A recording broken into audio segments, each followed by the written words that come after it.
நல்லா இருக்கா? அப்பா நீ சாப்பிடு. வாங்குறேன். ஒன் டேஸ்ட் உன் ஃபேஸ் ரியாக்ஷன் எப்படி இருக்குன்னு பார்க்கலாம். ஆம்பளுக்கு நீங்க படுத்திக்கலாம் அப்படியே. சூப்பரா சரி இருக்கு. வாடடி கீழ. இல்லடி. இதா இருக்கோ. நல்லா இருக்கு. நீங்களே ஏற்கனவே தின்ட்டேன், உனக்குலாம் சேலஞ்ச் கிடையாது, இருந்தாலும் போடுறேன். அங்கிள் எடுத்துட்டு இருக்காங்க ஆன்ட்டியா. சதனா இரு.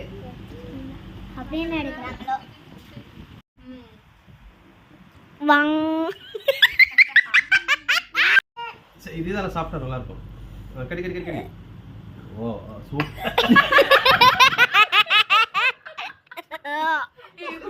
சாப்பிட்டலாம் வந்துற போகுது. அதனால சிக்கன் சரி